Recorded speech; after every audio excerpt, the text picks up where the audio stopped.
Սպուտնիկ Ադրբեջանի գլխավոր խմբագիր Եվգենի Բելոուսովը կալանքից ազատ արձակվելուց հետո լքել է Բաքուն, հայտնել է Ռուսաստանի արտաքին գործերի նախարարության մամուլի խոսնակ Մարիա Զախարովան։ Հունիսի 30-ին Ադրբեջանում ձերբակալել էին Սպուտնիկ Ադրբեջան գործակալության 7 աշխատակցի այն բանից հետո, երբ Ռուսաստանում ուժայինները մի շարք ադրբեջանցիների էին բերման ենթարկել։ Նրանցից մեկը մահացել էր։ Ստեղծված իրավիճակի ֆոնին Ռուսաստանի եւ Ադրբեջանի հարաբերությունները լարվել էին։ Հոկտեմբերի 9-ին Տաջիկստանում ԱՊՀ գագաթնաժողովի շրջանակում տեղի է ունեցել Վլադիմիր Պուտինի եւ Իլհամ Ալիևի հանդիպումը։ Կողմերն անդրադարձել են 2024 թվականի դեկտեմբերին Ղազախստանում ադրբեջանական ավիաուղիների Բաքվից Գրոզնի մեկնող ինքնաթիռի վթարին, նաեւ երկու երկրում ձերբակալված իրենց քաղաքացիների հարցին։ Նախագահների հանդիպումից հետո ազատ է արձակվել Բաքվում ավելի վաղ ձերբակալված Սպուտնիկ Ադրբեջանի գործադիր տնօրեն Իգոր Կարտավիխը։ Մոսկվան էլ ազատ է արձակել Ռուսաստանում ձերբակալված ադրբեջանի քաղաքացիներից մեկին։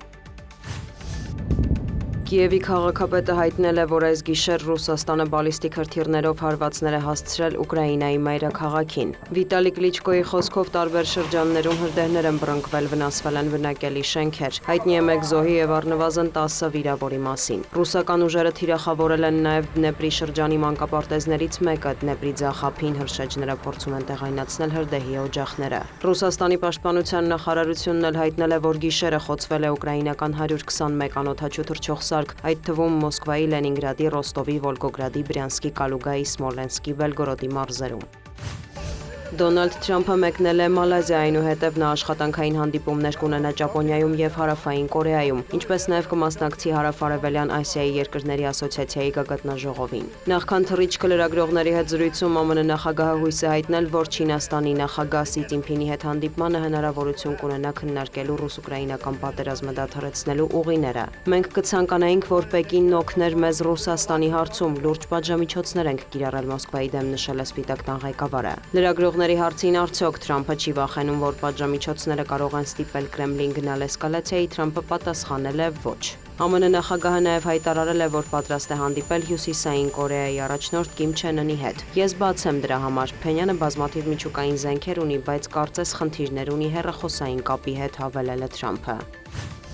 Ռուսաստանի նախագահի հատուկ ներկայացուցիչ ամերիկյան կողմի հետ բանակցություններում Մոսկվայի պատվիրակության անդամ Կիրիլ Դմիտրիևը մեկնել է Վաշինգտոն։ Ակնկալվում է, որ նա կհանդիպի ԱՄՆ նախագահի հատուկ բանագնաց Սթիվ Ուիտկոֆի հետ։ Լրագրողների հետ զրույցում Դմիտրիևը հայտարարել է, որ պատժամիջոցները դժվար թե էական ազդեցություն ունենան Ռուսաստանի տնտեսության վրա, քանի որ համաշխարհային նավթի գները կբարձրանան եւ Մոսկվան դրանից կշահի։ Նա նաեւ կարծիք է հայտնել, թե Կիևը մեղմացրել է պատերազմը դադարեցնելու պայմանների վերաբերյալ իր դիրքորոշումը։ Ըստ իս Ռուսաստանը, Միացյալ Նահանգները եւ Ուկրաինան իրականում բավականին մոտ են դիվանագիտական լուծմանը, ընդգծել է Դմիտրիևը, հավելելով, որ նախ առաջնագիծը պետք է սառեցվի, կարգավորվեն տարածքների, անվտանգության երաշխիքների եւ Ուկրաինայի չեզոք կարգավիճակի հարցերը։ Դմիտրիևն ընդգծել է Միացյալ Նահանգների եւ Ռուսաստանի միջև երկխոսության կարեւորությունը, շեշտել, դրա բացակայությունը լուրջ վտանգ է ներկայացնում ամբողջ աշխարհի համար։ Ռուսաստանի ներկայացուցչի կարծիքով Թրամփի վարչակազմը ցանկանում է հասկանալ Ռուսաստանի դիրքորոշումը։ Նա հավելել է, որ կողմերն աշխատում են երկու երկրում բանտարկված անձանց նոր փոխանակման ուղղությամբ։ Նաև ըստ Դմիտրիևի Վլադիմիր Պուտինը եւ Դոնալդ Թրամփը կհանդիպեն, բայց ոչ շատ մոտ ապագայում։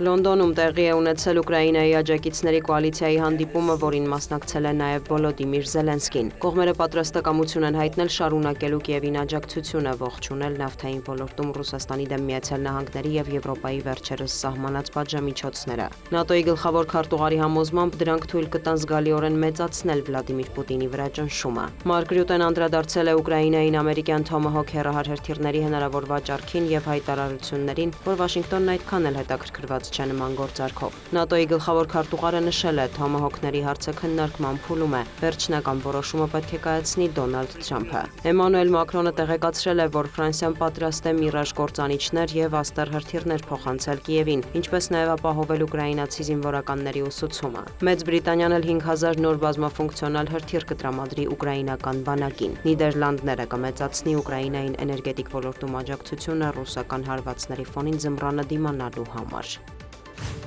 Թուրքիան վերջին 13 տարում առաջին անգամ դեսպան է նշանակել Սիրիայում։ Դամասկոսում դիվանագիտական ծառայության է անցել Թուրքիայի փոխարտգործնախարար Նուհ Յիլմազը, հայտնել է Թուրքիայի արտգործնախարար Հաքամ Ֆիդանը։ Սիրիայում թուրքական դեսպանատունը փակվել էր 2012 թվականին եւ վերսկսել աշխատանքը միայն նախորդ տարվա վերջին, Սիրիայում իշխանափոխությունից հետո։ Յիլմազը նախկինում ծառայել է Հաքամ Ֆիդանի ղեկավարած ազգային հետախուզական կազմակերպությունում, սակայն ԶԼՄ-ների տվյալով Թուրքիայի նախագահ Ռեջեփ Էրդողանը դեռ չի ստորագրել դեսպանի նշանակման հրամանագիրը։ Դիանա Գասպարյան, լուրեր։